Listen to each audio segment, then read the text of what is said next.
ছয়বাৰীৰ পৰা টংলা সংযোগীৰ পথৰ অপজিট ছাইডত য'লৈকে একেবাৰে গুৰুত্বপূৰ্ণ পথ, যিটো পথলৈকে টংলা থানালৈকে আহিব লাগে, যিটো পথলৈকে এখন বালিকা হাইস্কুল আছে, সেই পথতে একে কদন্য পৰিৱেশ। যি একাটোলৈকে পানী হৈছে, এজাক বৰষুণত একাটোলৈকে কোনো পানী ওলাই যোৱাৰ পৰিৱেশ নাই।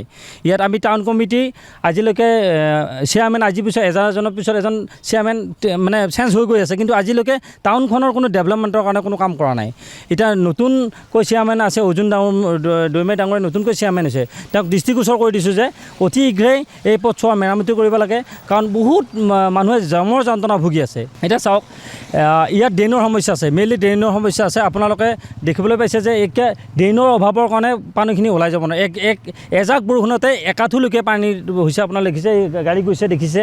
আৰু ল'ৰা ছোৱালী জোতা পিন্ধি আহে, ল'ৰা ছোৱালী স্কুলত আহে, স্কুলত আহিলে বহুত অসুবিধা হয়। আৰু থানালৈকে যিবিলাক ব্যক্তি থানালৈকে কামৰ কাৰণে আহে, তেওঁলোকে বৰষুণত মানে একাঠোলৈকে পেন কচাই যাবলগীয়া হয়। আৰু আপোনালোকে দেখিছে বজাৰখন, সপ্তাহত দুখন শুক্ৰবাৰ মঙলবাৰে বজাৰ বহে, কিন্তু বজাৰত এটা ড্ৰেইনৰ অভাৱৰ কাৰণে বজাৰত পানী একে ওলাই যোৱা পৰিৱেশ নোহোৱাৰ কাৰণে পানী একে কটিজময় পৰিৱেশৰ সৃষ্টি হৈছে, এখন সাগৰ সদৃশ হৈ আছে। আপোনালোকে দেখিবলৈ পাইছে এই বছৰ ধৰি আছে, মুঠতে 10 বছৰ হ'ল।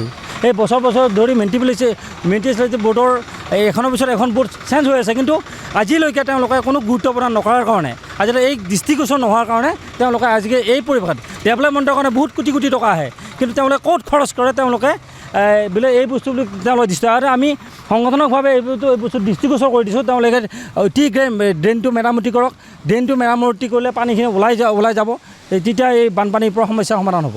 ইয়াত এই যে এই ৱাৰ্ডবিলাক যে ৱাৰ্ড কমিশ্যনাৰ আছে, এইটো কেই নম্বৰ এই ৱাৰ্ডৰ 4 নম্বৰ ৱাৰ্ড কমিশ্যনাৰ আমি সকীয়াই দিব বিচাৰিছোঁ।